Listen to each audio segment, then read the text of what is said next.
All right, everybody, and we should be live. Welcome, everyone, for this new Cassandra workshop. And today we will discuss about Cassandra certifications. First, let's do test check. Can you tell us if you hear me? And David? Good morning, everybody. Can you hear us both? All right, okay, so I do have some signal. Everything's good. So, well, let's get started. So I'm Cédric Lunven. I'm leading the developer advocate team at DataStax, and that's my pleasure to welcome today David Chung from the developer relation. Hi, David. Hey, Cedric, how are you doing? I'm great. It will be cool. So today is all about preparing you for the big Cassandra certification, the one we provide venture again and again. We want you to be successful. David is the expert with me, and he will help you, get all the details and everything for the question. All right. We always start with a Menti. So Menti, the tool to get question online with you. So can everybody go to menti.com and use the code 7230188? So I provided you the code in Discord earlier this morning. It's also in the description below of the YouTube video. And wherever you will need, I put the code also on the slide. Okay, so let me switch to Menti, and I will wait you with some hearts and thumb up to tell me you are ready.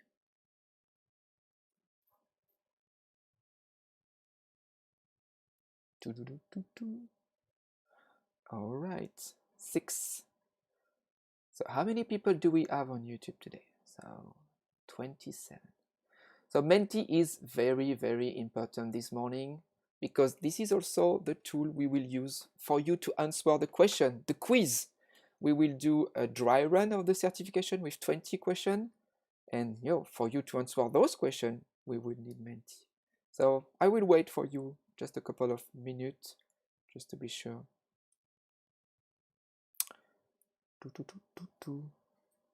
All right.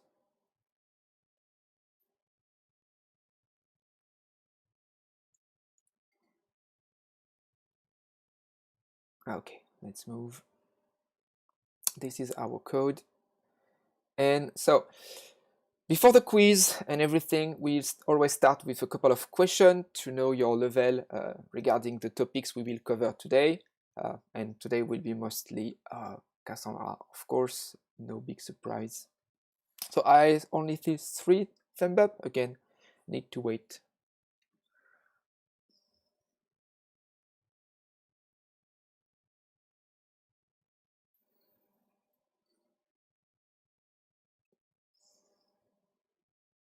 Okay, 5, 8, 9, 10. Oh, David, you're in front of the thumb up. My fault. All right then. 10, 11. Come on, come on. Yeah, we started on time, so let's give time for people to join. But I cannot wait too long because we do have a lot of questions to cover. All right, let's move. Okay, question number 1, we can still catch up. How much experience do you have with Apache Cassandra? Okay. Oh, we do have expert over here. Perfect. That makes sense. I would expect people with more experience to be able to prepare the certification. I will say it multiple times today, but the questions are at the level of the exam. They are not part of the pool of questions from the exam. So you might find them a little difficult. But hey, this is why we rehearse, right? Practice makes perfect. So if you find that difficult, don't worry. You still need to go and do all the learnings before taking the certification. Okay, next question. Have you been to any of our workshops before? you know, I think I lost tracks of how many workshops we did this year. You know, last week of December, this is always where you do all the metrics and everything. And I think we are at almost 70 workshops this year, multiple per weeks, covering a lot of range of topic: Cassandra, Kubernetes, cloud, Java, React, Python, tons of things. Okay. No, the more question we are doing, the more people we have. Now we have 23. See, people catching up. How did you hear about? It's like a good mix too. True. How did you hear about this workshop?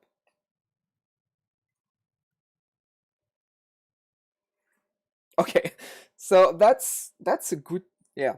Okay, that's a good feedback to say. Okay, we still to advertise on every single channel, and also you should start telling friends that these workshops are cool.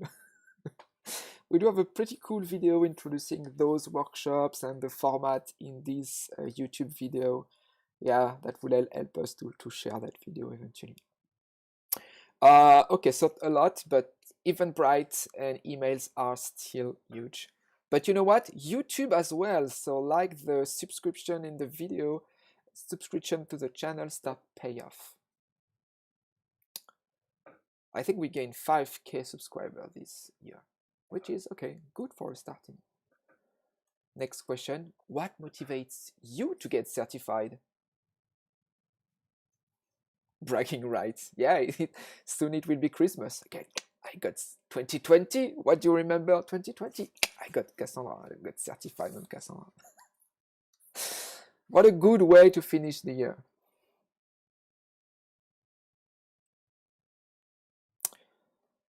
All right, a couple Cassandra is cool. Cassandra is cool. Yes, Cassandra is cool. Okay. Better job opportunity. Sure. No SQL world, baby.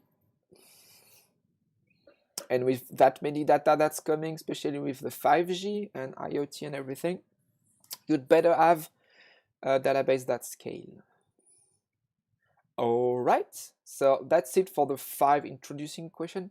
Please, please, please let this tab open, because this is the one we will use when we will start the quiz. Okay? All right, then let's go back to a bit of a couple of slide mode very quickly. So everything that we will do today is on the GitHub repo you see here. So it's not only the question, it's also the slides I'm using and everything. The link is also in the description below, and people will probably copy paste that link on the YouTube chat or something. So yeah, go there and let's see what is there. All right, this is the planning for today. Most of the session is about quiz. Okay, 20 questions will take about let's say 90 minutes. So let's move and do all the preparation and storytelling before. All right. So which certification should I get? There are 2 certifications, developer and admin. So developer, as the name states, is really for people implementing, creating application. There you need to know how Cassandra works, how to design a proper data model to be able to implement your app with the proper tables and the proper queries to have the application fast, even if the application needs to scale a lot. Administrators is a bit more than developer, because you also need to know more about the internals of Cassandra, the ops side. Okay, how do you backup? How do you restore? What's working? How works the communication internode? How to troubleshoot it, maybe if the Cassandra goes slow, and also you need to know most of the knowledge from the developer, because hey, if developers do some stupid stuff, you might be able to tell them, okay, your query sucks, and this is why my production is slow. So administrator is designed for professionals who install, configure, manage, and tune the performance of Cassandra, SRE. And you know what? We are preparing you for both today. We will have questions from one and a question from another. What kind of resource do you have to do those certifications? What can we do to help you? So first, and probably the most important, is really go to datastax.com/dev/certification. Okay, this is where you will find the description. Okay, I'm going there. This is where you find the description of the certification and explaining you which courses on the academy you need to take to be able to pass the certification. You don't have to, but you will see with the question that those courses are mostly recommended. But if you go through those materials, I can assure you, you will be ready for the certification. In there, we are covering all the topics you would need to get the question successful. Right. And since we've been doing these workshops, we've been tracking the statistics, and there is a direct correlation between doing the workshops and doing the courses with scores on the exam. So people who do those are getting better scores, and we have the numbers to show it now. Yeah. So that's your primary resource, the link you will go back when you really get ready to do the certification. For today, I told you we do have the GitHub over here. Okay, all the courses are available on academy.datastax.com, but also on the YouTube channel. But you know, the UI and the way to go through the courses may be more appealing on the academy, because you do have tracking of all the courses you made, and you can come back and see where you were.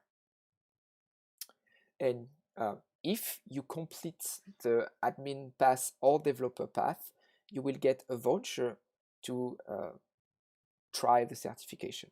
Okay, you might ask, how do I get a voucher to pass the certification? One way to do it is to take the courses on the academy, and when you complete the path, you can pretend and ask for the voucher. More materials, community.datastax.com. So this one is not only for the certification. Any question you might have on Cassandra or the DataStax ecosystem, I like to say this is Stack Overflow for Cassandra, but also when we are doing workshop series, the exercise will be there. If you want some troubleshooting, you know, copy paste your stacks, this is where you go. YouTube chat and Discord are tools to chat with us, ask quick question, but not long form question. Also on the forum, we do have the full DataStax crew that could help you, whereas on the chat is, you know, as soon as the live is done for YouTube is done. And for Discord, yeah, it's short form question, short form answer. Moving on. All right, so what are the steps for the certification? Step one, I told you, go to datastax.com/dev/cert. Okay, read through the materials and take special note for the exam ruling process. One note, the exam are proctor. That means somebody will watch you doing the exam. Okay, so not only that, it will also do a lot of checks to see that you are not cheating. So you do have a single screen monitor. You need to have your IDs. I will go through all the requirements, and it's written in the exam website. But be aware, those are proctor, somebody watching you, watching your environments if you don't have somebody close to you.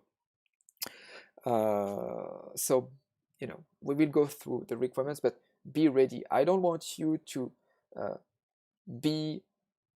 to go over all the courses, all the materials on Academy, feel ready with the technical knowledge, but then going through the portal and see that you want check or you do not have your IDs or you don't expect people to watch you during the whole process and have the webcam live. All right, step number 2, it's choosing admin or developer, okay, certification. And you know what, we do have a path on the Academy for each one of those, and I will go through a demo with you, so I will move that quickly. Go to Academy, sign up. Okay, this is what I will do. Step 4, based on the learning path, you choose to complete the course materials. I told you that, okay. And step 5, get your exam voucher, okay. So I told you already once, if you complete the path, learning path, either there of admin, you get a voucher. The voucher allows you to try twice the certification, okay. They are valid 3 months. So that means if we issue the voucher, I mean this month, you will have up to last day of February to take the certification. And you know, you do have 2 tries. So if you succeed the first, you do have the second to try the others. So you succeed the developer, now you can also try for the admin without asking another voucher. Second way to have vouchers is to fill the form. So I think Jack will share with you this form. But anyway, as the academy courses are mostly as quite mandatory, this is the academy path that you should go. Okay, but yeah, I will copy the voucher link later. Okay, here we go. I saw that Jack copied the link in the chat. All right, so those will be issued, you know, in a couple of weeks. Don't expect those vouchers tomorrow. We will do a huge batch, aggregating all that stuff, you know, deduplicating, see how much you already ask, and finally send you the batch. Okay, so please give us a couple of weeks for issue the voucher if you fill the form today. And finally, with everything, you take your exam. All right. So let's go with a little demo.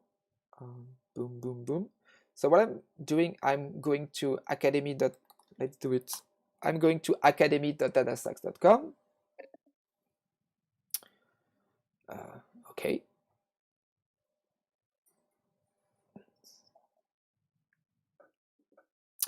I will log in with my GitHub account. Okay, why not? I feel pretty neat. You know, I don't know for you, David, but I tend to log in everything with my GitHub account lately. Yep. Pretty handy. Exactly. So first, we told you about admin and developer paths. So here they are. You can see that for the developer, I already enrolled, so I can resume. So but if I not, I can go for the admin and ask to enroll. Okay. So if I go to one of these courses, you can see there are multiple modules, DS101, DS201, DS210. So because this is the admin path, ops, you need the foundation of Cassandra, and you need the ops part, of course. So you can either enroll start. See, I have put one of each other over here to see what it looks like. And I can start over here because I already enroll. And see, you can see course content. So give me a sec. I will put us smaller like that, just to make you read the screen properly, like that. So as you can see, you do have all the courses here, the video, and on the right part of the screen, all the exercise. So for the exercise, we provide you a virtual machine, mostly because this is a ops courses. But for any courses, one resource that will help you a lot is Cassandra as a service managed in the cloud named Astra. So you can go to astra.datastax.com or dstx.io/workshop. Let me see, dstx/workshop. Okay, this guy over here. Let me copy that in the chat. Just to go to Astra and be able to rehearse with no Cassandra to install. Okay, so that's your learning path, courses, either admin or dev. You see what it looks like. And when you are ready and you have your courses completed, you can go to DataStax-Certification. All right. Okay, here's the big boy. So first, review the exam rules. Okay, I told you there are some rules, and here they are. So it's a closed book exam. You don't have to schedule the time to pass the exam as we did before. We changed that. When you feel ready, you can simply apply, purchase the exam, and do it. There will be somebody 24/7 to be there and proctor you. So a live proctor will watch you virtually through the exam. Okay. The exam area should be clear, any paper, device, or materials. They will ask you to show your phone, just to be sure your phone is off. You will have a single monitor. For your comfort, you can have your laptop with, external monitor and the screen of your laptop closed. This is still considered as a single monitor. So no program, nothing running, single screen, no screenshot tools, and a small mirror. Yeah, that feels strange, but I told you they really want to see the room around you, that there is nobody in front of you helping you, just to be sure you're alone in the room, and you do the exercise and the exam on your own. And of course, the proctor will report any incidents. Okay. The exam is 90 minutes total, and it's 60 questions. So that's about 1 minute 30 for each question. So it's more than enough. I mean, you would be done probably about the hour, I guess. But yeah, if you need some time, especially not native speaker, yeah, you do have enough time to take the certification.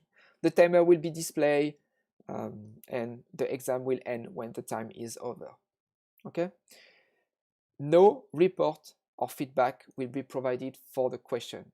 Okay, you will get 60 questions from a larger pool, and of course the whole process is all these rules are there to avoid any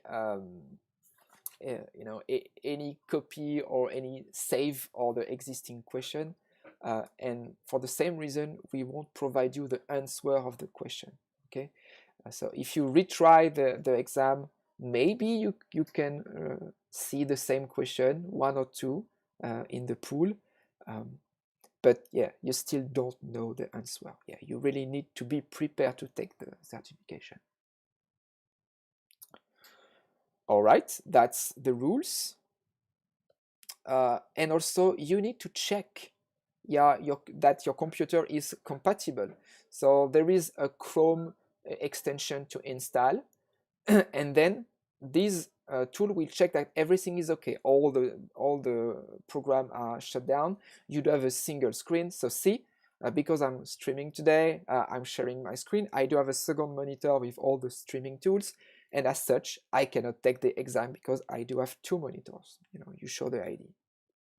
Now I can log in to Metal. So you register over here, you sign up, you get a confirmation link. And here, this is what the exam page look like. You still have the instruction over here, but shorter format. Okay, looks great. Now this guy is happy. Okay, this is my rules. Oh, this guy opened just a new pop-up. You see the test instruction over here. Okay. So this 20 question first line is really for test. Okay, so to test, you will do a question with us today, and you do have 20 questions over here to do the test. I'm not sure if those questions are the same as today. Yeah, those are the same questions. Okay. Cedric. Okay. So all right. It's just so you can see what they look like in the test engine. So. Okay, makes sense. And so when you feel ready, I want to take the dev certification, okay, and I will make payment, okay.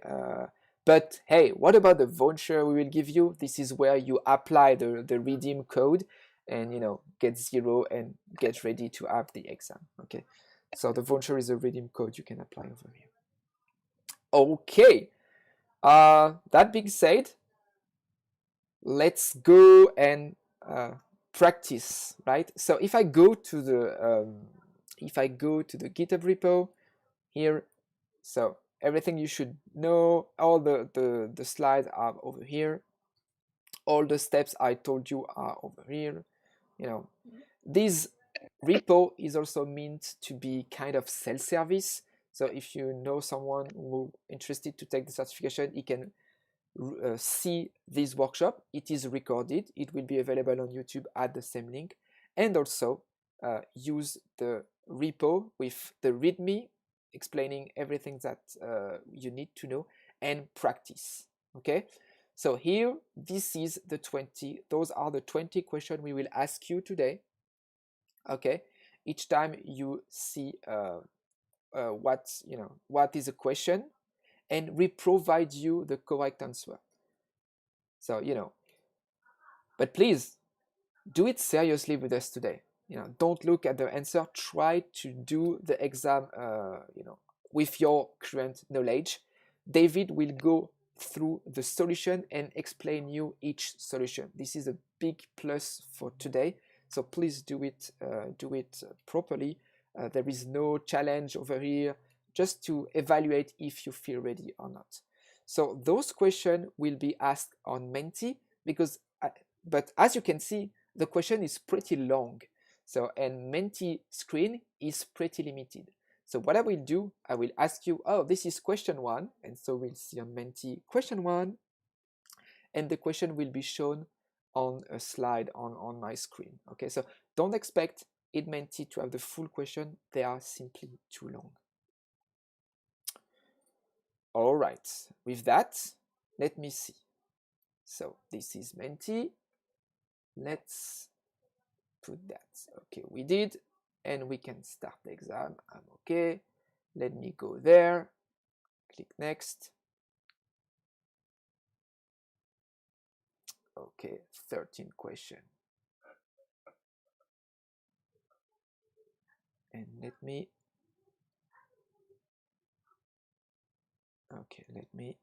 start the quiz. I will wait for you maybe a little bit. Want to be sure that everything there.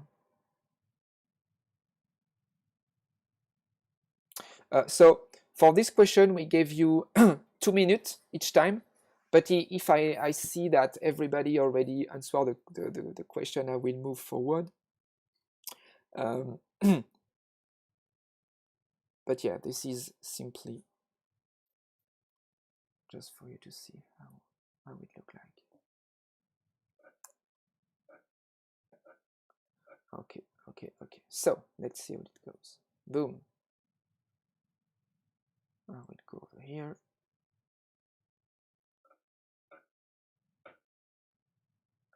Okay. So I see 25 people. Okay. And so I will start the quiz, but you know, there is no need to hurry here. I will start the quiz. So see.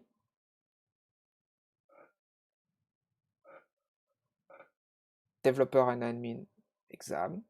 Look at your phone. Okay, so this is question 1. As I told you, you cannot see what has been asked. So I go to slide, and here I go for question number 1. And now I will give you 2 minutes to read the question, consider the statement, and provide an answer, A, B, C, D, and then David will give you the solution and why pick the proper. Also, please, housekeeping, do not provide the answer in the YouTube chat. Let everybody think. You know, all the solutions are on the GitHub anyway, so there is no point to provide the solution. That's really, please do it with the Menti. You do have a lot of time. if you join us late, I put the Menti code in each slide on the right part. And with that, I think we are ready to roll. I took my 30 minutes, poof, sharp, and we can roll.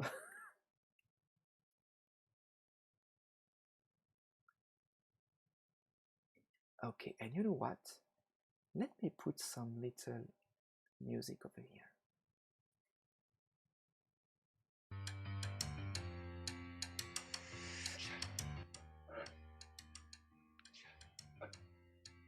Yeah.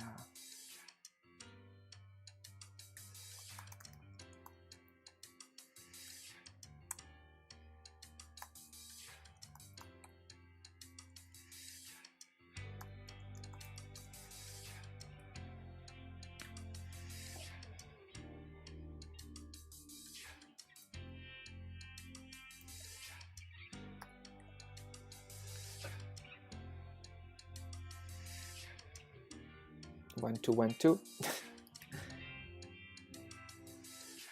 Yeah, put a little of music here. Calm. Spa session, as David Gilardi used to say. All right, perfect.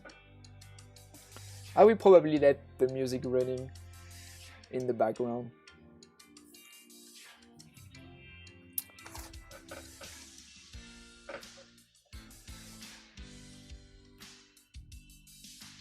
Okay, so I feel that we hit the time. So let's go for the solution, David. Will you? Let's go. All right, just a couple of things about these questions. They are designed to show you every type of question that you'll see on the exam. So it really is designed to prepare you for it. So let's take a look at this question. We're creating a table, and since this is Cassandra, I'm going to look first at the primary key. This is a simple primary key. It's made up of a single column, the name column, and then I have 4 inserts. The question is, how many rows will the table have after executing all this CQL? Well, let's take a look. The first insert inserts a roller coaster, Millennium Force. The second one, another roller coaster, Formula Rossa.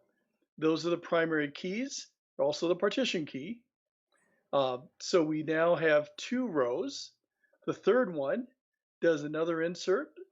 Steel Dragon 2000 is the name, so that's yet another row and another partition.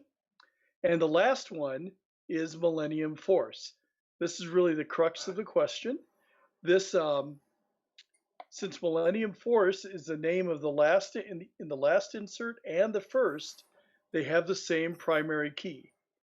In relational world, the primary key, if you try to insert a duplicate primary key, you get an error. In Cassandra, inserting a duplicate primary key is perfectly allowable. What you get is an upsert. So that fourth insert statement doesn't create a new row, but it does an upsert and changes the value from 8 to 7. So at the end, you end up with 3 rows. The correct answer is C. All right. I hope you get this first question right, and now you get how it works. So let's move to the next question. Okay, question number 2. All right. And Cedric, just for fun, after the question, could you show us how people answered? I can do it in after 3 questions. You know, I batch those leaderboard after all 3 questions. You know, just to not to take too much time. So every 3 questions, I will show who are leading and what people answered. Okay, great.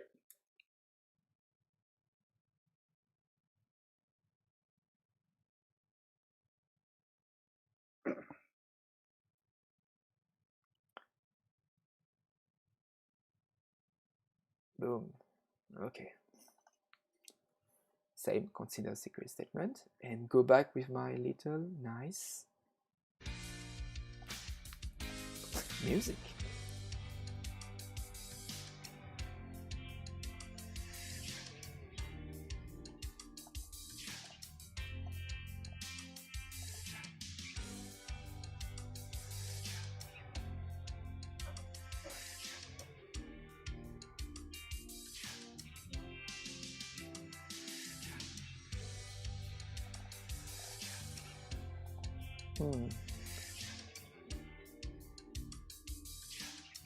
Yeah, for some reason I don't see any timer, but I will stop after 2 minutes each time. Okay.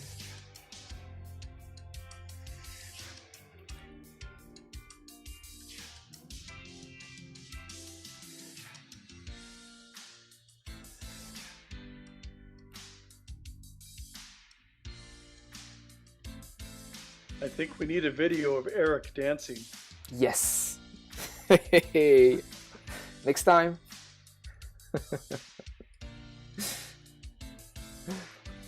Which is funny, I can click and have a video for you, but hey, that's not what we want. All right, let's move on. This one was pretty easy, so let's go with... Okay. Okay, let's take a look at the solution to this one as well. Once again, we're going to look at the create table and the primary key. This primary key has two columns, but you'll notice they're both within the double parentheses. So those two columns, artist and title, make up the partition key, and the partition key and the primary key are the same. That's going to be important in this example. So the question is, what's the result of executing all the SQL statements? And it's really how many partitions are there going to be? So we look at the first insert. The artist and title, which are the partition key, are the Beatles and Yesterday. The second insert, another Beatles song, but it's in a different partition because partition key is the artist and title. The third one, ABBA and Fernando, is yet another partition. And the last one, and you may not have known that Frank Sinatra covered Yesterday, and probably every artist has covered Yesterday at some time, but that ends up being a different partition as well. So the answer here is 4 partitions. All right. And that would be answer D. Okay. So I now finally understood what you said before, David. Show what people answer. And this is that screen. And most people got this one right. Excellent. Yeah, totally good. All right. Okay. And so from this, we can move to the next question. If I click there, right? Okay. Question number 3. Start quiz. And this is what you should know for question number 3. Yeah, that's a bit of gymnastic for me, but I will get used to it. Question number 3, I have it right now. That's a lot of buttons to click.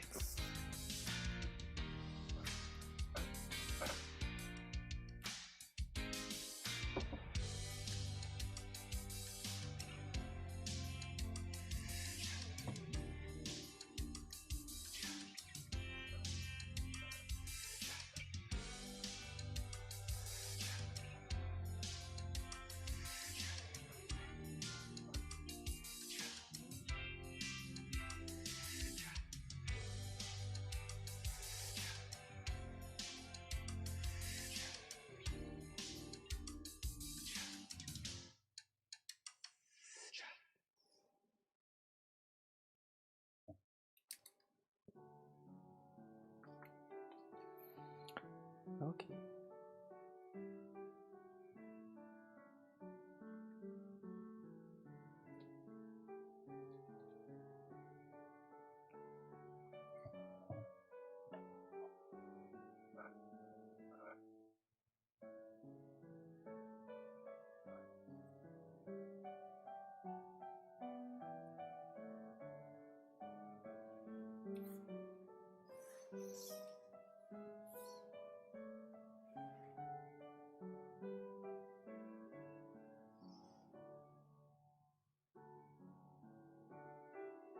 Okay. 20 more seconds.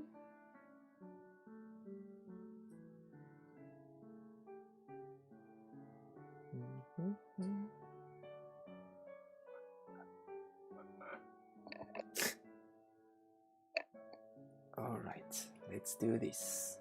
First this, then this, and we can go for the solution, David. All right, very good. Once again, we're going to look at the create table statement. And this particular question gets into something very fundamental about Cassandra. We're getting into partitions, and we're getting into clustering columns, really breaking down the primary key. So the primary key here has 4 fields. The first 2, make and model, make up the partition key, and that's crucial in this question. And the next 2 columns are clustering columns. And for the clustering columns in Cassandra, order matters. So the question is, which of the following queries is valid? Well, since the partition key is make and model, a valid query is going to have to specify make and model in the where clause. So A is not valid because it only specifies make. B is not valid because it doesn't specify make or model. What that means is if A or B were allowed, you'd be pulling data from all over Cassandra. In fact, you'd be pulling it from multiple nodes within the cluster. It'd be very, very inefficient. Cassandra is designed for scalability and performance at scale. In fact, a lot of times, if I wonder, is this correct or what am I looking at here? If I keep those 2 things in mind, that helps a lot. So we can throw out A and B. Let's look at C and D. C and D both specify the make and model. So we're querying within a single partition, and that's going to be our preferred pattern in Cassandra. But the question is, can we query on the make, model, and year, or make, model, and color? And the answer is, the correct answer is C, because the clustering columns, year and color, determine the order of rows within a partition. They're ordered first by year, so all the 69s would be together, and then by color. So if you were to allow query D, searching for Ford Mustangs that are red, you'd be bouncing around within a partition. And they may all be in the same file and all of that, but even that seeking in the file or searching in the file is still going to be a performance hit, and Cassandra is optimized for performance. So because the data is stored in the order defined by the clustering columns, if you constrain the first cluster, if you constrain any clustering column, you have to constrain the first one. So we can't constrain or define a where clause for color without first defining one for year. So D would not be allowed, C would be allowed. You could also select from cars where make is Ford, model is Mustang, year is 1969, and color is red. But C is the correct answer in this one. Yes, so the order of the clustering column is very important here. You know why. Yep. All right. So let's move to Menti and see how you answered. Boom! Most of you did it correctly. Good. Excellent. Thank you. All right, moving to the next question. Oh yeah, I told you I have my leaderboard every three questions. This is what I missed. Okay, so as you can see, there is no value to answer fast. This is simply just to check how many of you did it right. So you need 70% to have the, so 70% of the question should be okay to pass. So for today, that would mean 14 questions over 20. So anybody with 14,000 points today should be ready to have the certification. I mean, have the knowledge and would pass these small exam for the at least. Yep. Okay, question number 4. And I will start. So I will give you and of course show you the question like that. Okay. So again, playing with SQL statements. So 2 tables with the same data. What is a valid statement?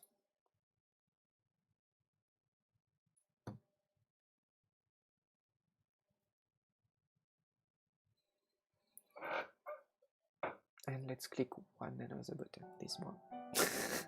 Bring back the music.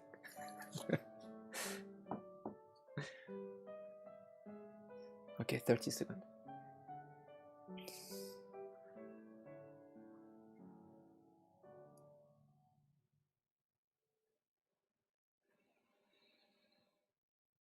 I'm going to have to watch the recording of this session because the way our system is set up, I don't get to hear the music. Yeah, my bad.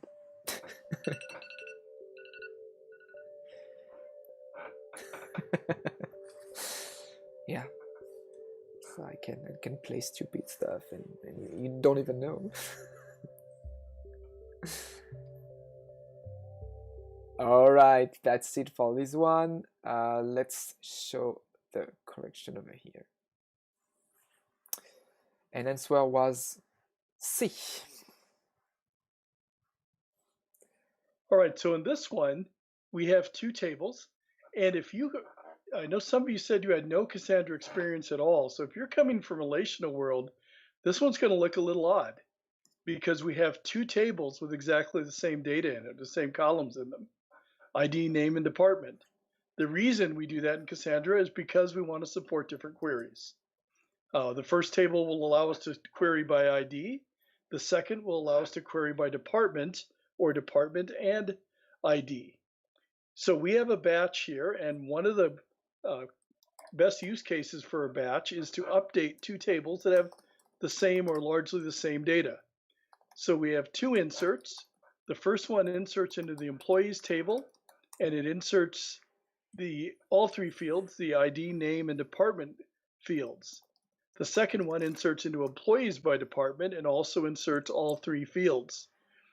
And the question is, what kind of batch is it, single or multi-partition, and can it be applied? Well, it's inserting into two different tables, so that's two different partitions right there. That one's easy. Can it be applied? Well, if we think of it in reverse, the only reason it couldn't be applied is if one of the inserts failed. Since the insert has to insert all the columns of the primary key, and in each case we're inserting all the columns of the table, neither of these inserts will fail for any reason or should fail for any reason. So the correct answer is that this is a multi-partition batch that can be applied, and that would be answer C. Yeah. Yeah, as you say, that's pretty new for people not used to Cassandra. I put exactly the same values in two tables. Why? Yeah, you do have two different queries for the same data, so you need two tables. All right, so I just saw a question on the YouTube chat stating that questions are not coming on Menti. Okay, so as the questions are too long for Menti screen, we decided to show the question on screen, and Menti is simply there to provide the answer. All right, so with that, how did you do? Okay, most of you did it correctly again. Congratulations. Good. All right, moving to question number 5.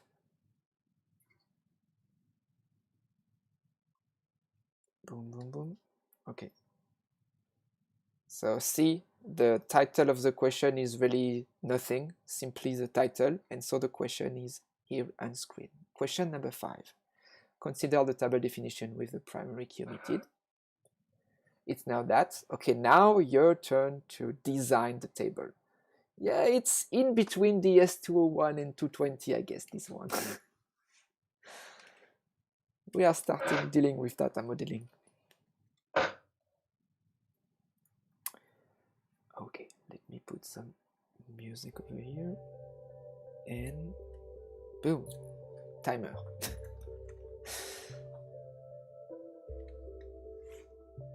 Oh, that's fun to do. I'm ready to be proctor.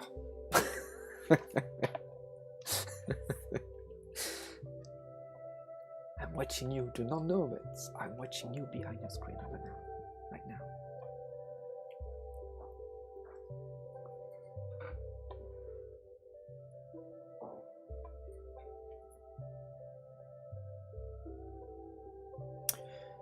Oh, and if the display become blurry on YouTube, make sure you put the video quality at the level of your bandwidth would allow. I'm streaming on 1080p, so Full HD.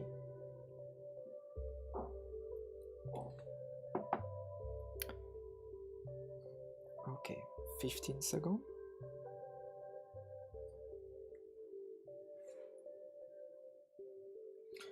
Now it's totally a spa music, just for you to know, David.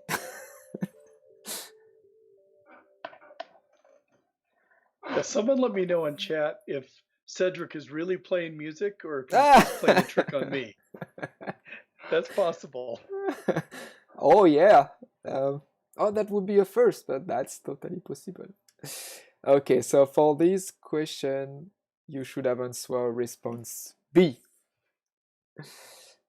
Okay, so let's take a look at this one. And thank you, Mohammed. Yes, he is. I don't know if you mean yes, he's playing music or yes, he's playing a trick on me. So I'm not sure. I can play trick by playing music when you speak. There you go. That's perfect. All right, in this one, we have the partial table definition. You have to define the primary key. Right away, we look at these three statements. It is known that restaurant reviews are uniquely identified by name, city, and reviewer. A primary key uniquely identifies a table row. So those three fields need to be in the primary key. And all four of the answers have those three fields. So we know that hasn't ruled any of them out yet. The next one is important. Restaurant reviews are retrieved from the table by using a combination of name and city. And that's going to rule one of these out right away. Because when we do a query, we have to start with a partition key. The last one, D, the partition key is reviewer name and city. I'm sorry, the partition key is reviewer. And in that, if D were the primary key, you couldn't retrieve by name and city. So we're going to throw D out right away. Next gets a little more complicated. Name and city. If all I was looking at was that, I could say, well, the partition key could be name and city could be a clustering column, or it could be name and city for the partition key. But in this case, all of A, B, and C all have name as part of the partition key or as the partition key. So I'm going to throw out C because name and reviewer are the partition key. And we said we should be able to get this back by name and city. So that leaves A and B. I'm also going to throw out A because, well, name is the partition key. City is the second clustering column. And we said before, if you do a where on a clustering column, you have to start with the first one, or that is the one on the leftmost or first clustering column. You have to constrain that one if you constrain any. So I can't do A. So the correct answer here has to be B, where name and city are the partition key. Now, I will say that you could have had a different answer that was correct, but of these four, only B can be correct. Exactly. And my little tricks for you. So by convention, we design the table name as, you know, something you want by how to identify what you need. And here is restaurant. And how would you identify a restaurant? Yeah, with the name of the restaurant and the city where it's located. Okay, so just a trick for the exam. Sometimes simply by the name of the tables, you have some insight to see, oh, this is the type of query I want to do, so this is how I should design my primary key, as stated is this constraints we put there. So how did you? And in the chat, yeah, I'm sorry, in the chat I put another possible primary key that would be correct. It's not one of the answers, but that would also work for this. Yes, but that would mean this restaurant should stay on a single city. I mean, oh no, it would be a multi-partition row. You're right. Hey, right. I didn't get the last. You want a multi-partition row. And again, most of you did it correctly. that's cool, you know. Excellent. That's really cool. So yeah, we do have a pretty skilled people with us today. Okay, moving on. Question number 6, start quiz, and I will give you okay, and boom, and start the quiz. Let's go. Materialize view. Whoa, my favorite.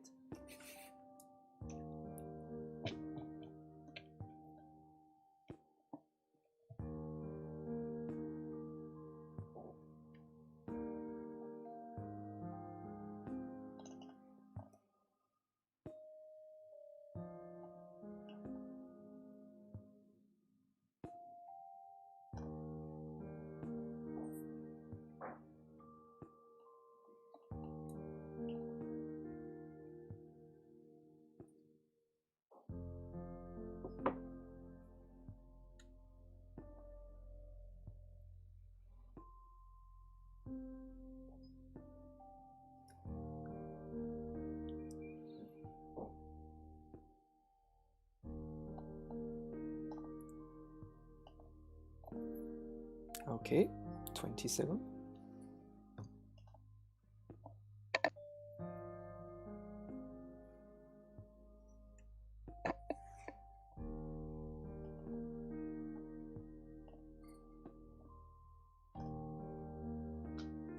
All right. Let me stop the music I'm not playing and go with the solution. Let's get. Okay, so in this one, let's look at this table. This table, we're using a different syntax to define the primary key. It's a simple primary key, single field, and that field is name. And we want to do a select by wins.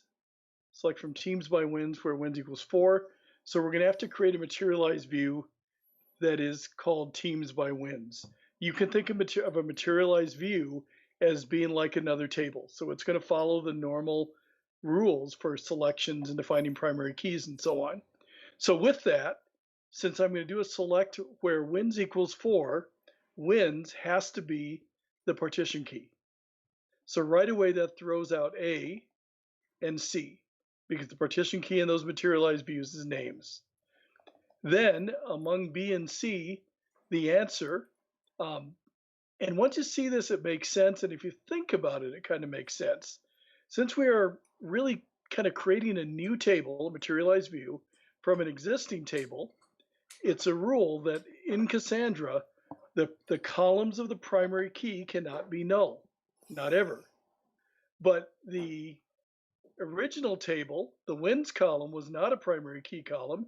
It could be null in the original table. So when we create the new table, we have to throw out rows where the wins column or the name column is null. You have to do the null check. So the correct answer here is D. Yeah, it tricked me the first time, to be honest. Yeah, not null column to create the materialized view.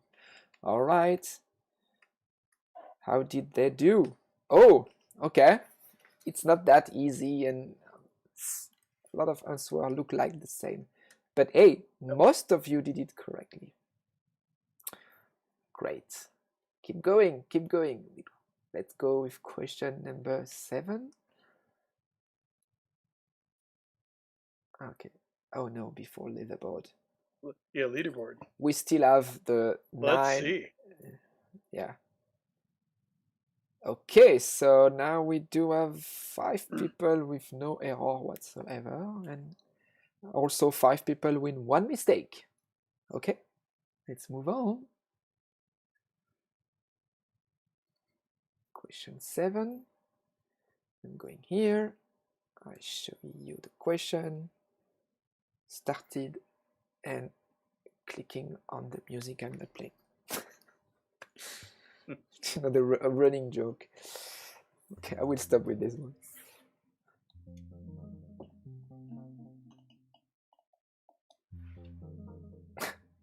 Yeah, the music is called Creeping Up on You, by the way. Jeez.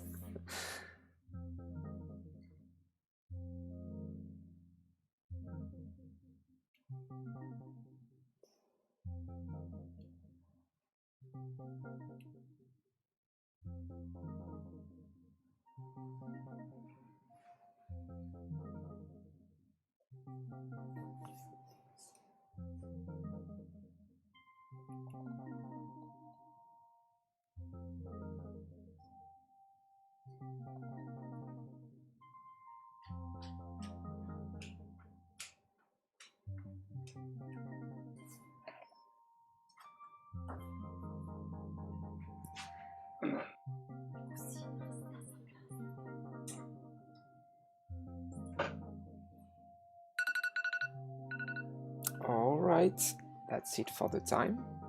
And yeah, so let's see, cuisine is not part of the primary key, so what should we do, David?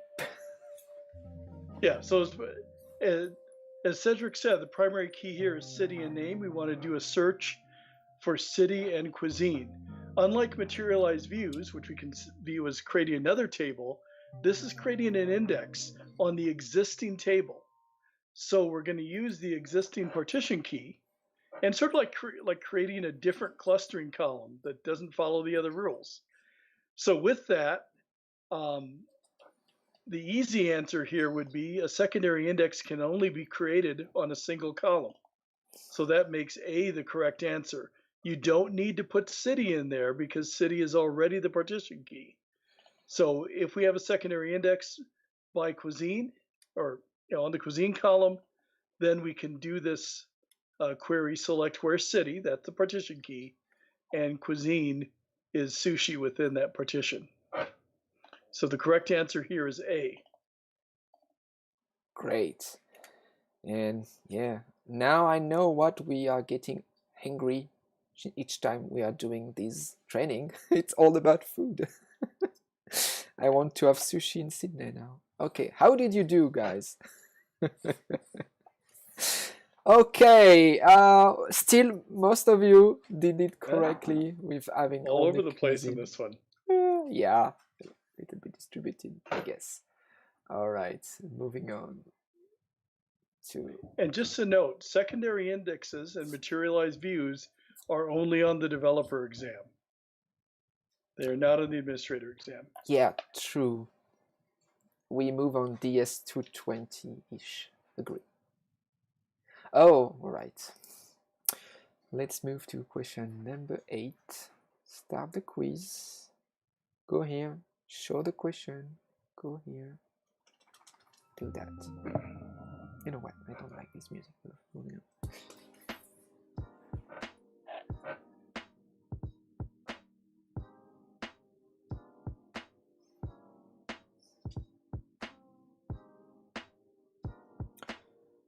Okay, this one should be quick. I will leave you 1 minute.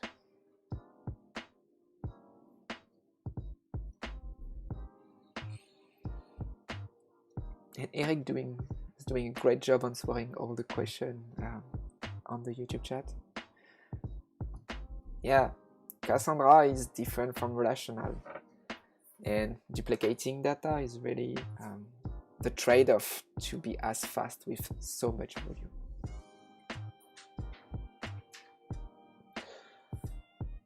And yeah, use secondary index with caution.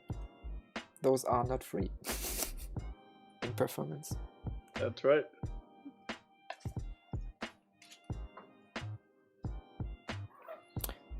Seconds.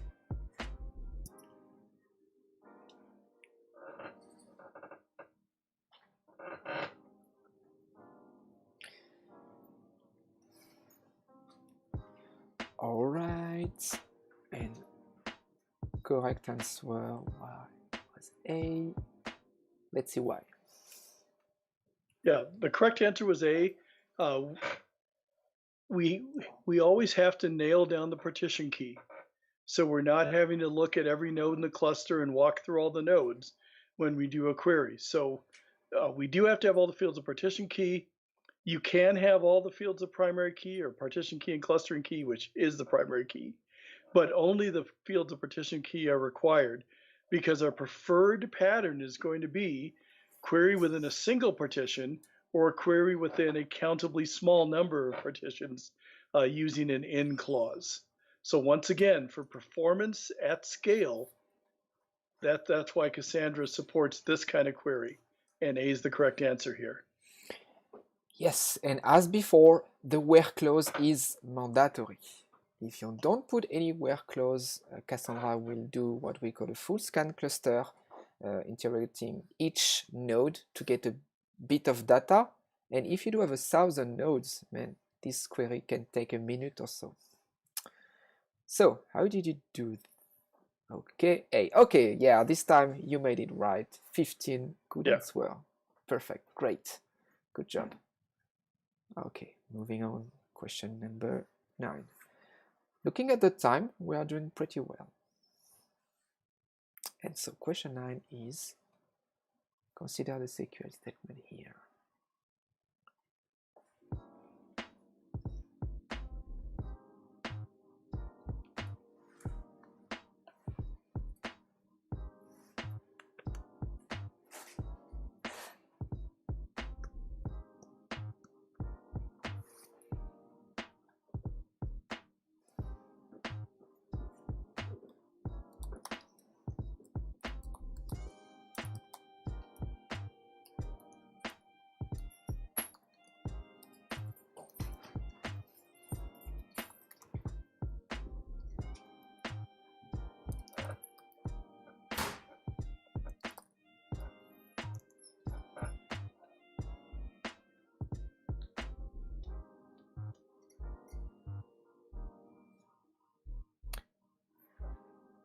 Okay, 20 seconds.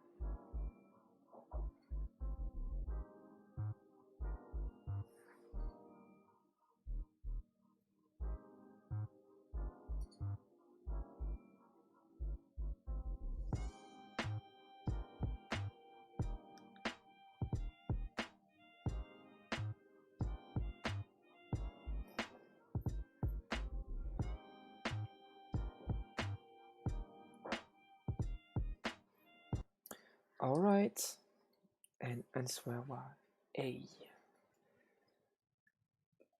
Yeah, this one was really a syntax question. You kind of know this one or don't. What we have in this is a user-defined type called name. The name type is defined at the same scope as the people table. They're both defined in a key space. And when you look at it, the real question here is how do you insert values for a user-defined type? And it's again a syntax question, and the answer is you do it using JSON syntax, and that would be A. So there are some questions on the exam that really are memorization, and there are others that you're gonna have to look at and think, you know, how do I apply what I know to the question being asked? Yes. And this question talk about bar. I know it just again foo bar, but you know, as I'm starting to be hungry, I just noticed. Okay, so how? Oh, okay. Again, most of you made it right. Congratulations. So I think we do have a leaderboard. That's 3 questions. So let's see how much of you. Okay, 3, 4 made it perfectly, and so okay, we do have 3 people with no error. Congrats. For the others, still okay. Sushant, 1 last error, and you'll be out of scope. Okay, let's move. This is why we are rehearsing. Question number 10. Let me show you question number 10. Start my little timer over here and start this guy.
All right, let me stop that.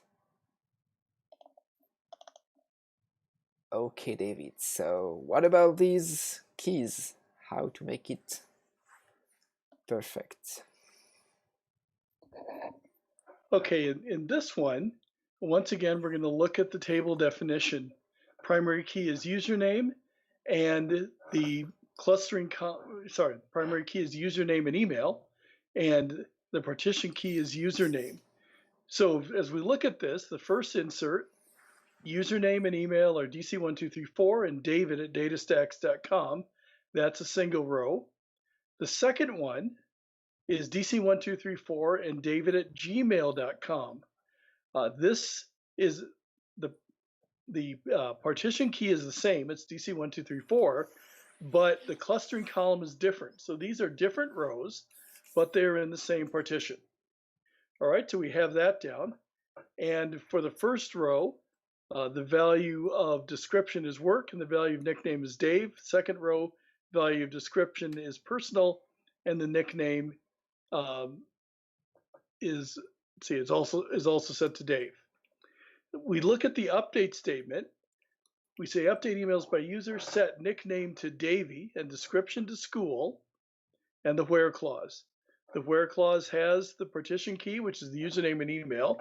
So DC1234, the partition key, and then email is the clustering column, the rest of the primary key.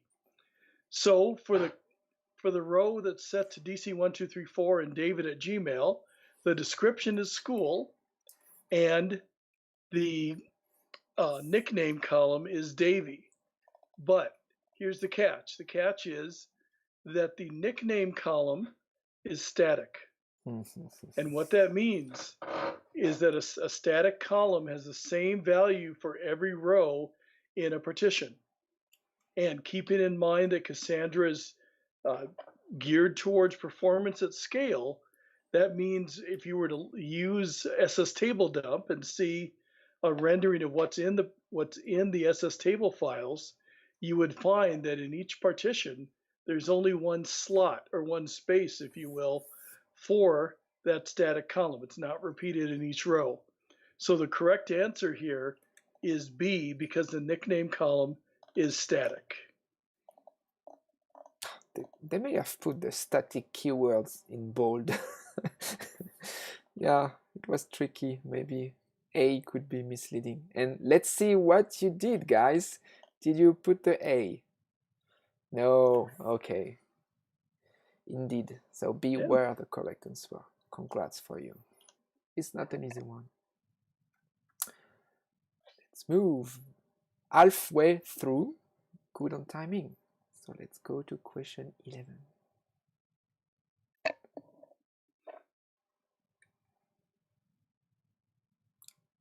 And now we are starting a bit of architecture.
Okay, 20 seconds.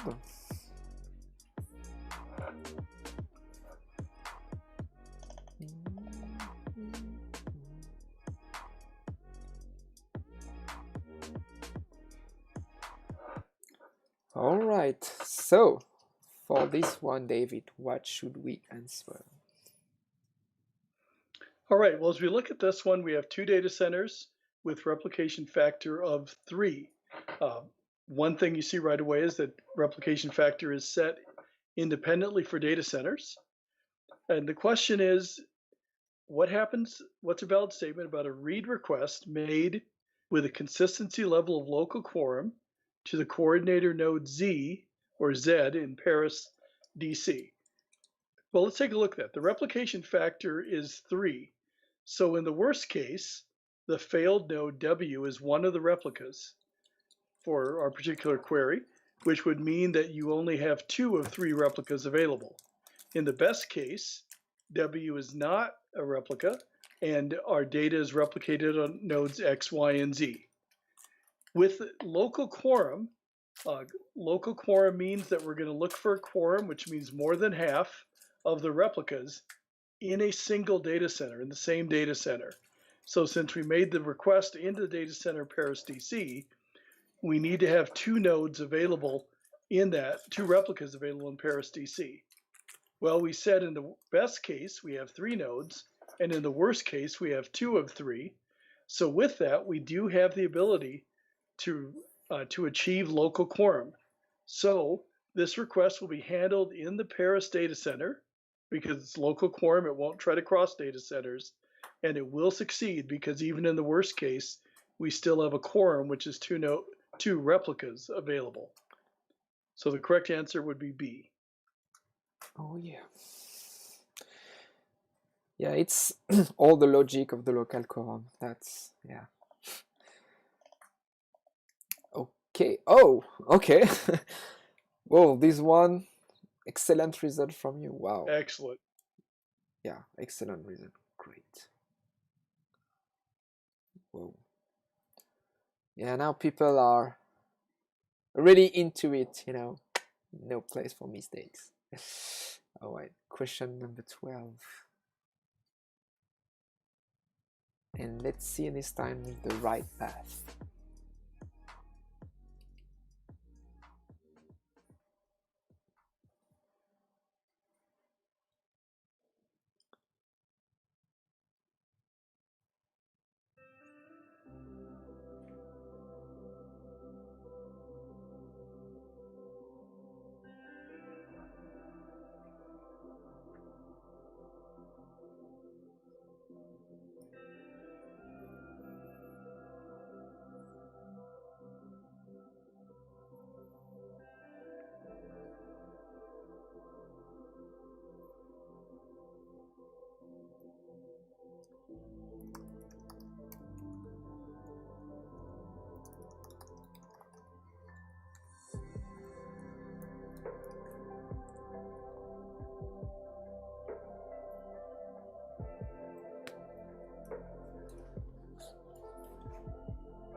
Okay, 15 seconds.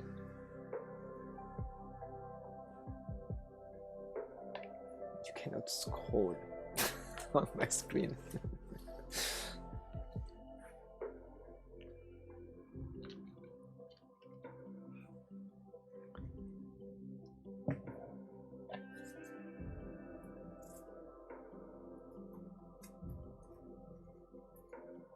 All right, that's it. Let's talk about commit log and such. David, Okay, well, let's take a look at this one. This one really isn't about the traces. It's about understanding the right path.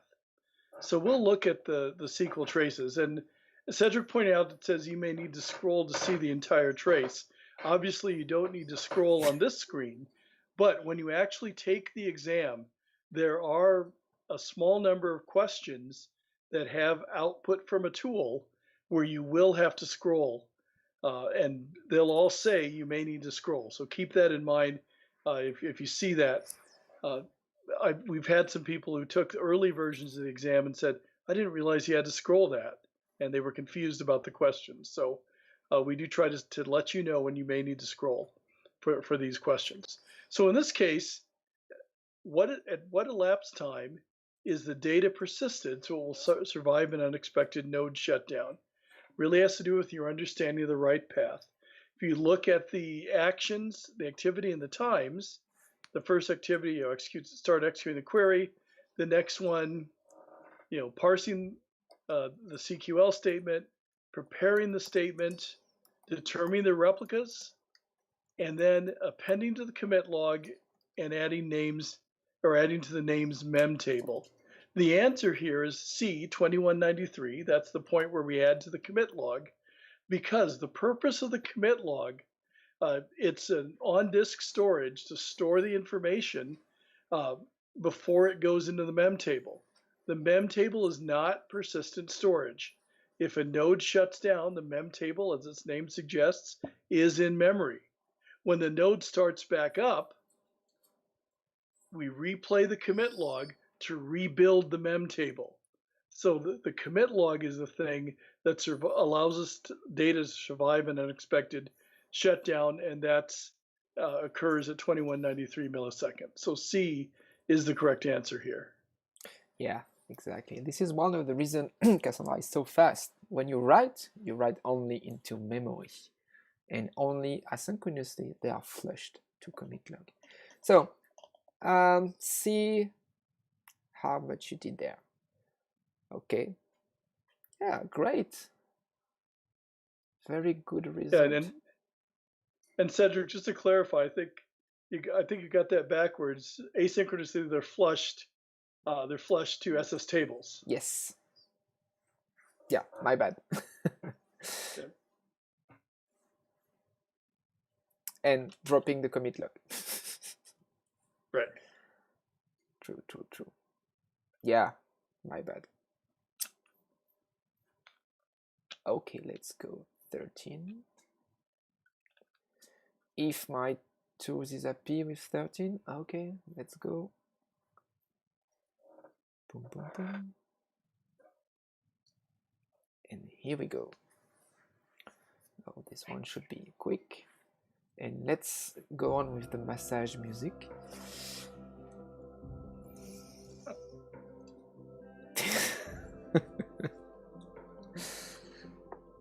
Yeah, totally. Cassandra is fast because you write to memory and append to the commit log. And only then asynchronously flush to SS table.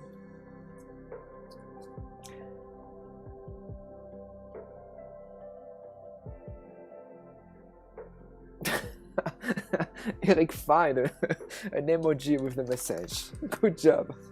I looked for it, didn't find it. Nice.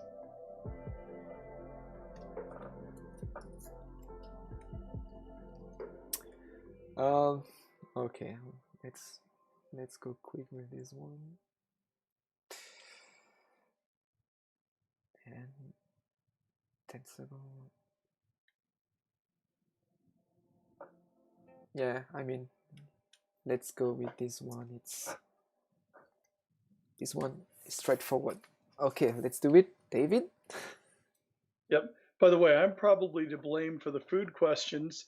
I actually used to be a restaurant manager, and technology seemed like the next logical career step many years ago. Oh, good to know, good to know. So next time we gather with the crew, we know where to go. that works for me. All right. This next question: how is replication factor configured in Cassandra?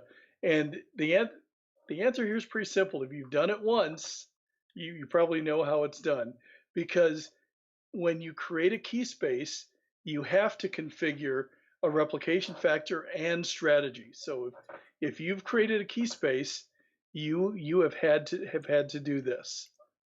So the answer is B, per key space. Yeah, replication factor per DC. Okay, so let's see. I have no doubt you made it well. Did you? No, that was my... Did I do something wrong? Oh, this was question 12, right? No, it was 13, but for some reason, I don't know why. Oh, yeah, you're right. Yeah, now you got it. I don't know why it's popped up before, but... Okay. Leatherboard after the 13. Okay, Arpit, Andre, Mohammed. All right. Good job. that's still going strong. Yeah, exactly. That's pretty good result. That's pretty good result. And that was a DS201 question. Let's move to more ops question, right? So now we are moving to more DS210, more ops oriented question. So 14. And I start the quiz. Let me see. Okay, look at it. Now I will stay there until I do have my... Okay, now we're good. All right. There we go. No, just be sure to have my timer over here.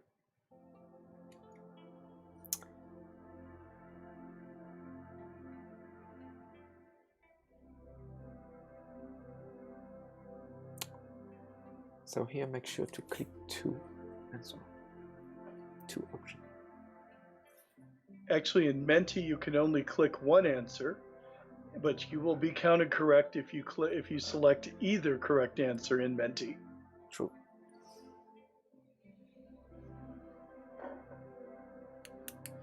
I think we can fix that.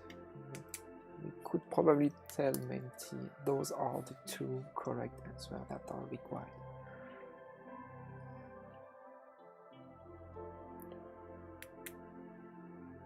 Yes, and as Eric stated, you guys are focused. Not a lot of questions in the chat. You're into it. Okay, 10 seconds.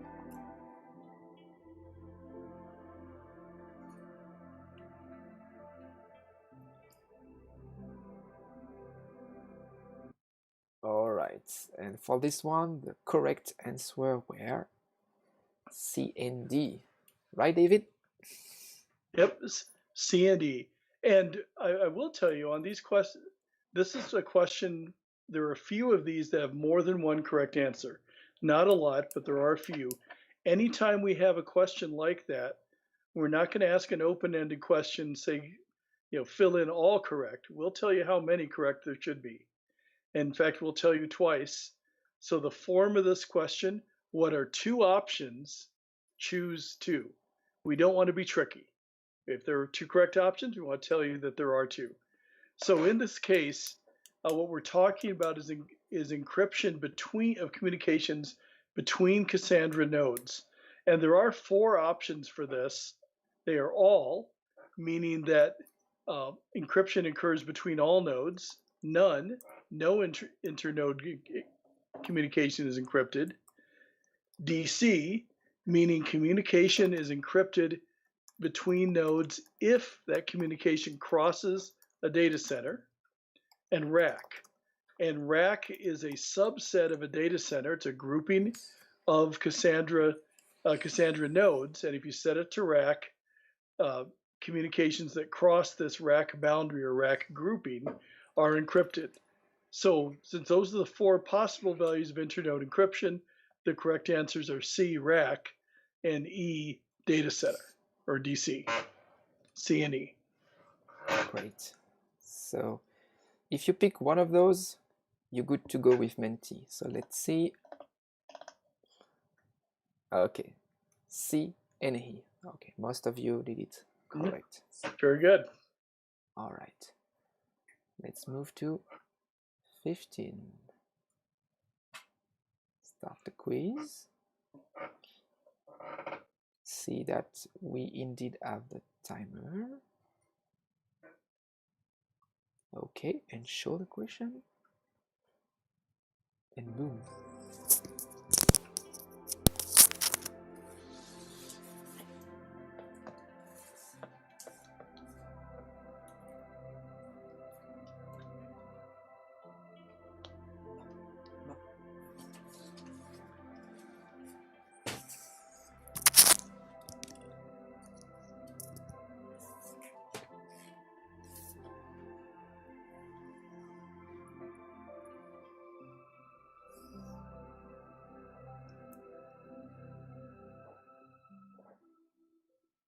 Yeah, garbage collection is something with Cassandra.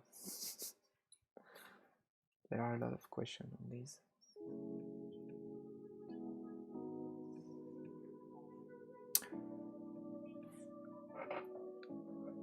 All right, 20 more seconds.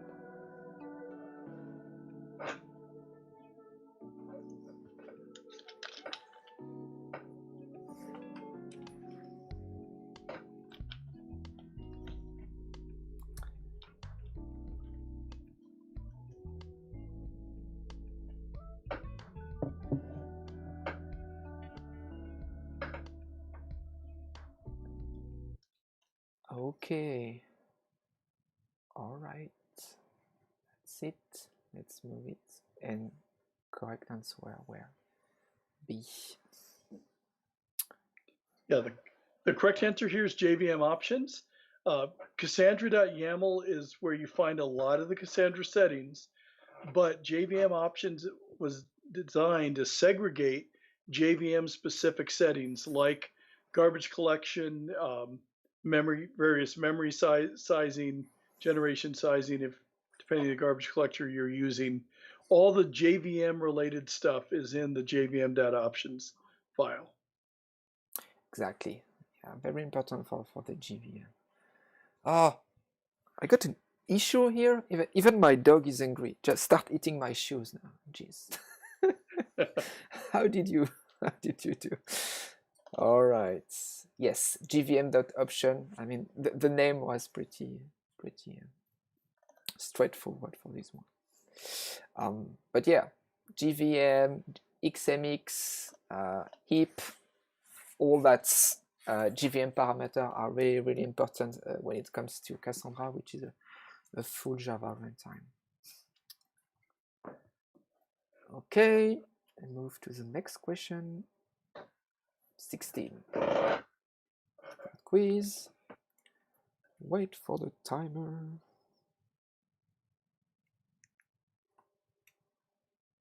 Boom, and show you the question.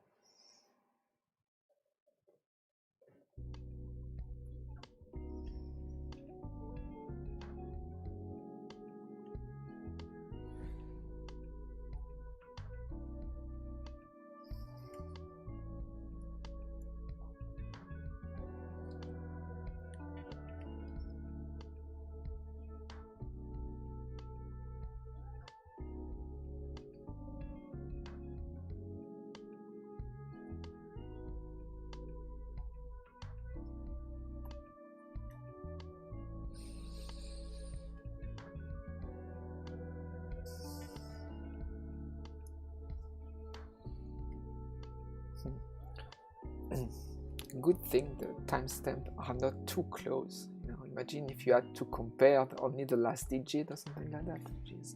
Yep.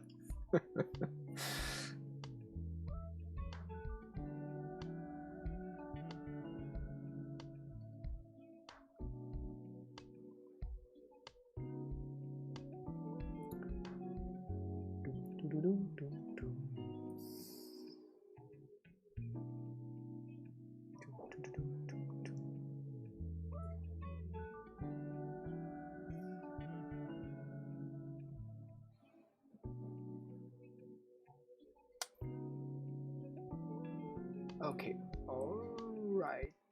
Let's see how you did.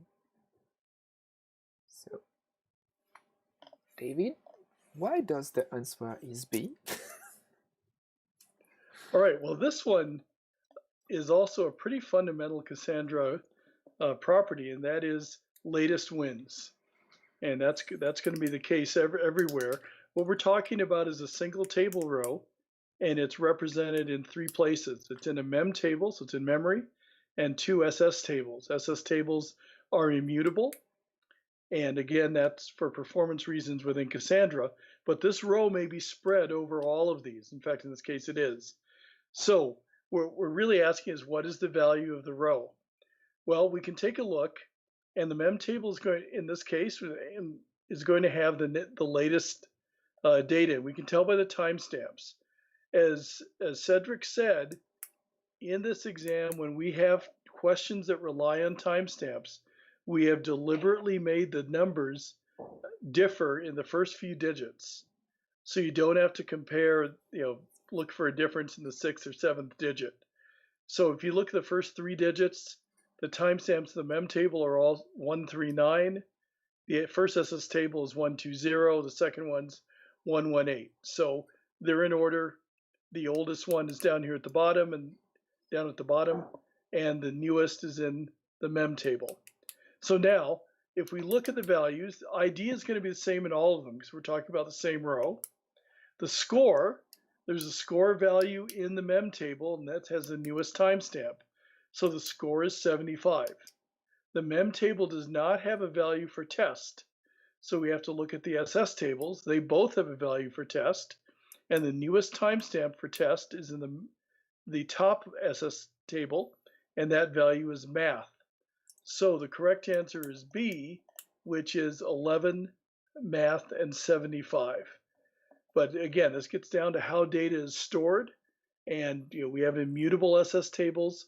We have that mem table, which eventually gets flushed to SS tables.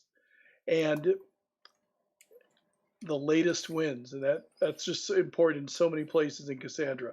Timestamps are very, very important. Yes, and timestamp is not for the row. Timestamp is for the cell, as you might see here. Yep. Okay. So B, boom. Good job. Excellent. Good job. Okay. Leaderboard. Leaderboard. It's not really leaderboard. Let's call that checkpoint. Okay, okay. We still have people with no error at all. Good job. Okay. 4 left to go. Okay, 15. Let's check. Waiting for my little. Okay. And let's go.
Okay, let's proceed with solution for this one, David. Oh, wow. Okay, so we're talking. Yeah, there's a lot to this one. We're talking about a query handled by a coordinator node with consistency level 3. So which of these statements is true? The first one says the coordinator node sends a direct read request to all replicas. And by that we mean the coordinator node asks for the data from all replicas. Well, that's not the case. The second one says the coordinator sends a direct read request to 3 replicas. And you might think because the consistency level is 3, that's what's going on, but that doesn't happen either. And the reason is performance and performance at scale. It may be the case that the query you have is requesting a large amount of data. So if the coordinator has to ask 3 nodes, it has to wait for those nodes to get the data and send it over the network, which can take a fair amount of time, especially if it's a large amount. So Cassandra is going to take a solution with performance in mind. C, the coordinator node sends a background read repair request. Well, there's no reason yet to do a read repair. So we can rule C out. The correct answer here is D.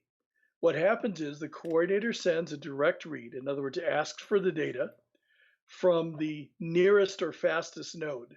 What do we mean by that? The node that it thinks is the fastest. How does it know? How does it think that? Because it's communicated with the nodes before, and this one seems to be responding fastest. So it's going to ask that node for the data, and then it's going to send a digest request to 2 other replicas because the consistency level is 3. The digest request is asking the replicas to create a digest or a checksum, if you will, of the data and send that over. So the coordinator doesn't have to wait for a big data transfer, just for the digest from these other 2 replicas. Then the coordinator node is going to compare the data it got with the other data, or excuse me, it's going to create a digest or checksum of the data it received and compare them. If they're the same, it's going to send the data it got back to the requestor. If they're not, it's going to consider the latest data, the newest data to be correct, and it may have to go back and ask for the latest data from one of the replicas. So that if it didn't get the most up-to-date data, it will have to ask for it, and that will take a little bit longer. But in the best case, it gets the data, it gets 2 digests, they all agree, and boom, it sends the response back and acknowledges because 3 replicas have replied. So D is the correct answer. Yeah, and first I was not aware of this. I would expect that he wait for the data coming from everywhere, but that digest and checksum improvement is just huge. Yep. Okay, so how did you do? Performance at scale. Whoa! All right, I didn't expect that so much people did it right. Excellent. Wow, that's amazing. That's amazing. Okay, so let's move. 3 questions left. We're still okay on time. And indeed, the questions start a bit before on Menti, because I just want to make sure that the timer is starting, and only then I show you the question. But yeah, you do have 2 minutes. There is a little discrepancy between the 2. My fault.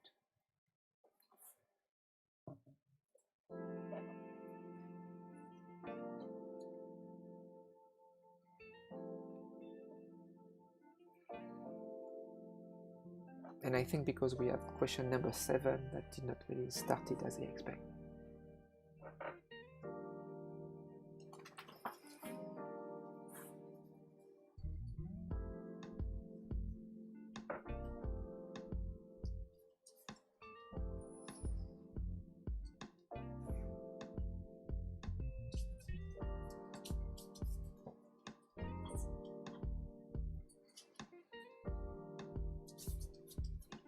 Yeah, so right is different.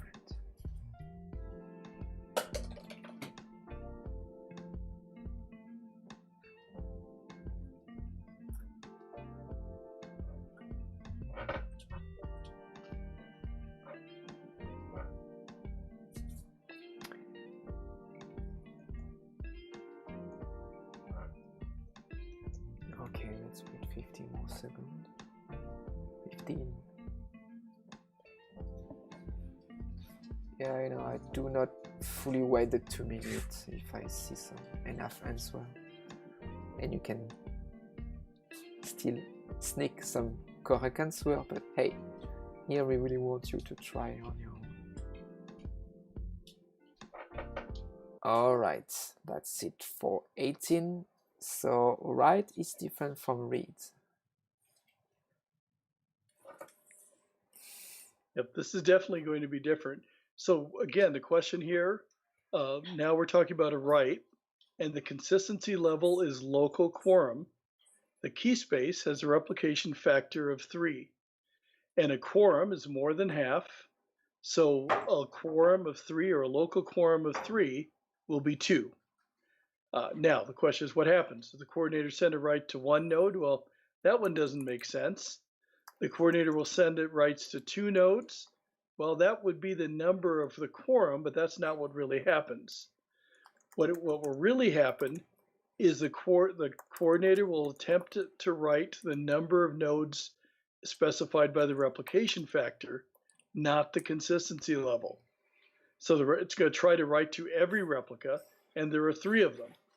However, as soon as a quorum or local quorum of the replicas respond or acknowledge the write, well, that would be 2. So it's going to try to write to all 3 because that's a contract. It's going to have 3 replicas. But the consistency level says as soon as 2 respond, then the coordinator can tell the consumer your write has succeeded. So it's going to try to write to all of them, but when 2 respond, the write will be considered to have completed.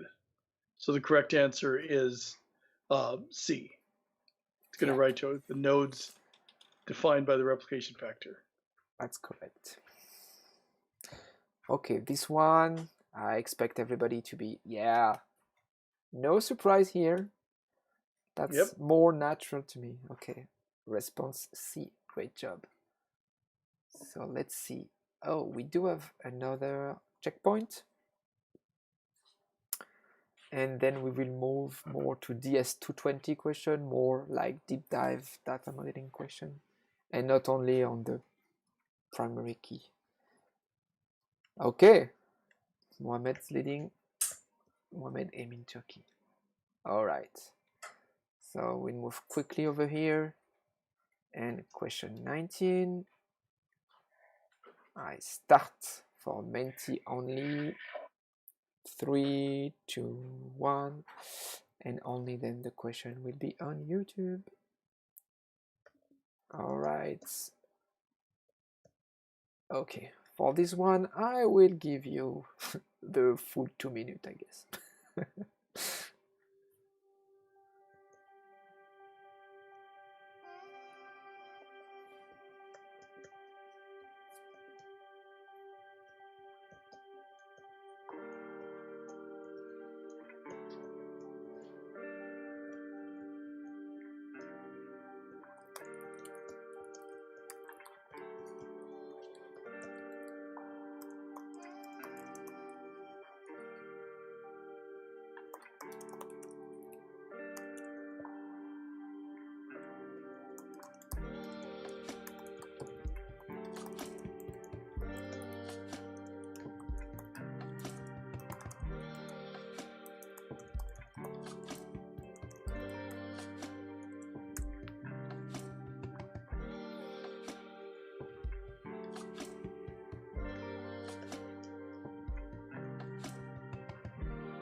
Yeah, you got three answers. Fortunately, they are all the same.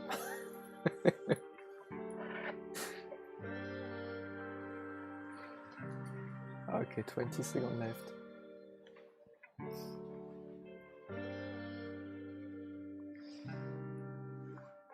Okay, we are time up over here. All right. So, for this tricky one, what can you say, David? All right, well, this question is about Chebotaw diagrams, and they are covered in our data modeling course, DS220. So if you look at this diagram, this is a Chebotaw diagram of the physical data model. So we have all the data types, we have the orders of the clustering columns defined. So the question here is, in the trades by a SD table, what is the primary key in clustering order? Well, if you look at the Chavaco diagram, and you may not be familiar with them, but you have the column marked with a K. The column or columns marked with a K are part of the partition key in order, and they are ordered. Then columns marked with a C are clustering columns, and order matters in clustering columns. So you have in this table, you have account, symbol, and trade ID, and those are the three columns of the primary key. The partition key is account. So as you look at the four choices A through D, account is the partition key in all of them.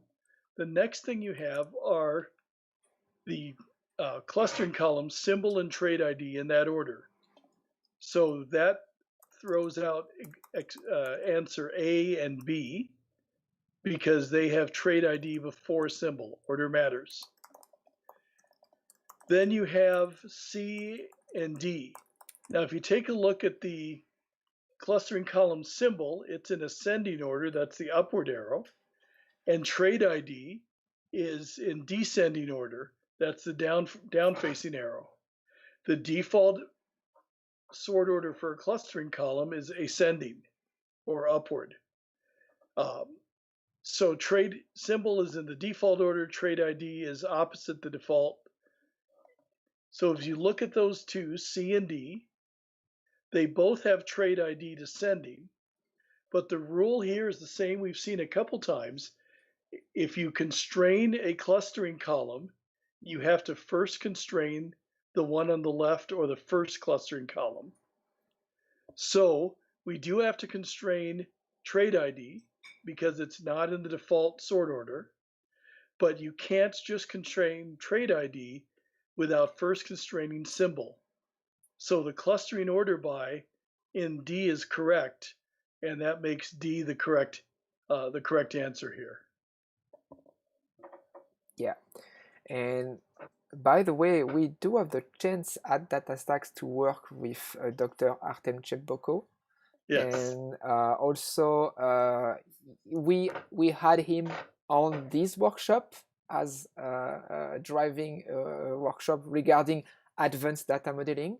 I share the link with you on the YouTube chat if you want to have a look, but we will do it another session with him in January. So if you want, subscribe to the channel and get notified when Dr. Artem Cheboko will be with us again. All right, so okay, D was correct answer. Good job. And now we can move to the last question. Oh yeah, to the last question. 20/20. And you know what? I will show the question directly.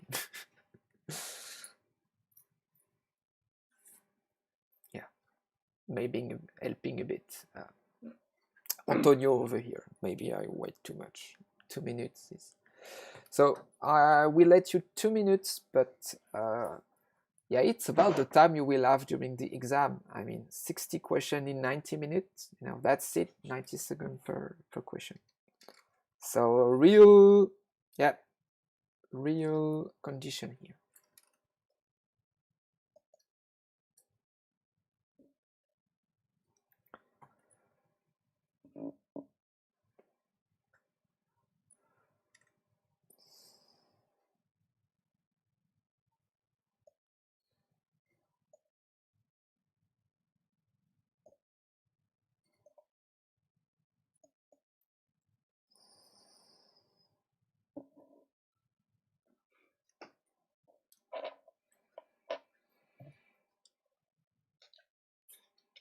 Oh, and this time, no music.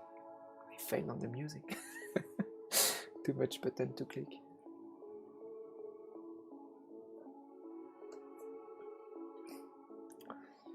All right, stay strong. Last question. Will you pass? Brave yourself.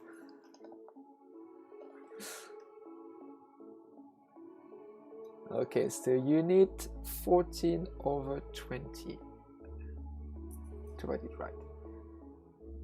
And what a nice title for the music, Sunrise in Paris, which is already, yeah, the sun is already here.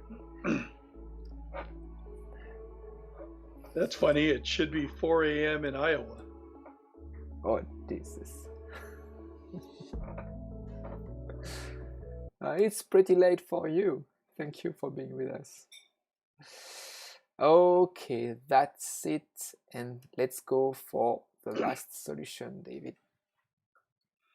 Okay, this is an application workflow diagram. And really one of the things about Cassandra is we start our data modeling with a conceptual data model and an application workflow. It is a different way of looking at data than relational world. But in this case, what we have are some data access patterns. And in the diagram, you see Q1, Q2, and Q3. The way the diagram is built, you can see that Q1 is the entry point. You have to go to Q1 before doing either Q2 or Q3. And the order that these are executed in, after Q1, you don't have to go to Q2. You could go from Q1 to Q3 or Q1 to Q2. And that's important. Then the question is, what access patterns are evaluated before we can evaluate Q3.2? This access pattern Q3 is not really one pattern, but it's made up of Q3.1, 3.2, 3.3, 3.4, and 3.5. So what you could do is you could access Q1 and then Q3.1, or Q1 followed by Q3.3. So the answer is, really, what's the prerequisite for Q3.2? The answer is simply Q1. And this comes down really to knowing the diagrammatic form here.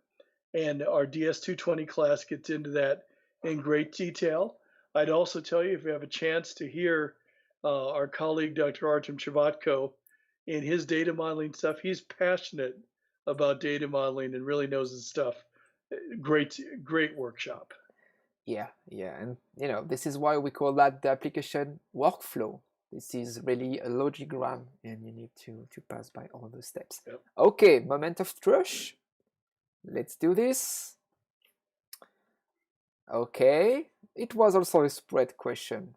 Hopefully, it was not blocking for you to get the 14 point needed. All right, let's see. Okay, so we do have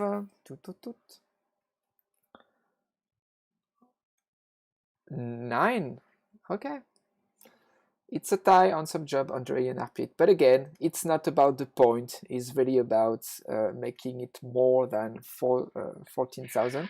For those who did, congratulations. But as you can see, all those questions are not obvious. You need to practice. You need to go through the DS201, DS210.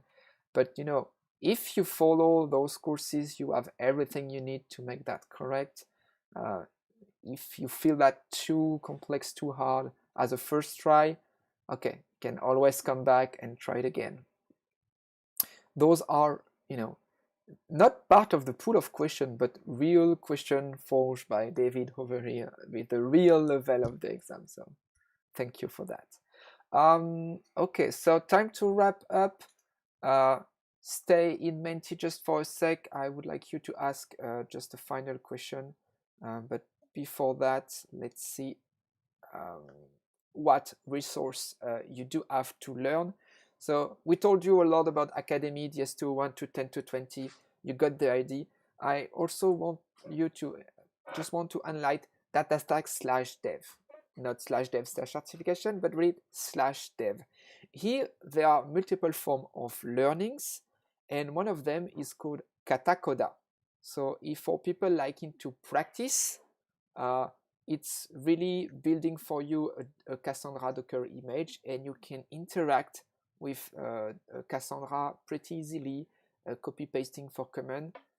That's really neat if you like to do some hands-on when you learn.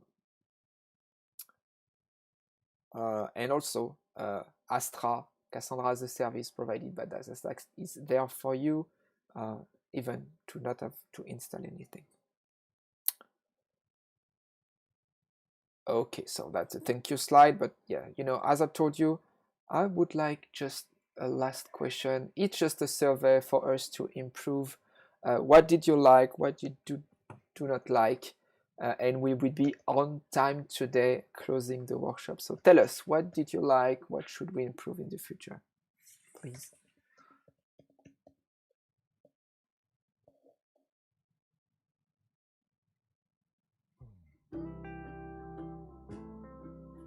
Yeah, more practice question, please. More practice question. We had this one before. Yeah, you know what you have to do, David? Yep.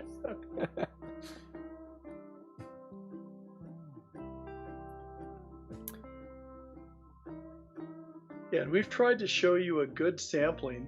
So when you take the real exam, you won't come across a question and say, I've never seen one in this format, or what are they? You know, we've tried to show that so you get an idea of what to expect. A cup of coffee. Unfortunately, this is the real condition.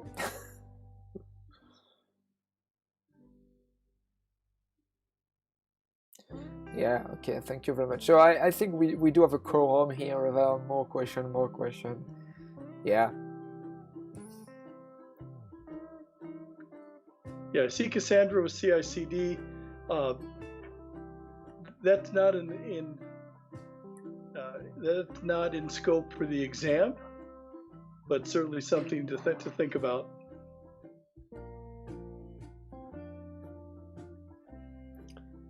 Yeah.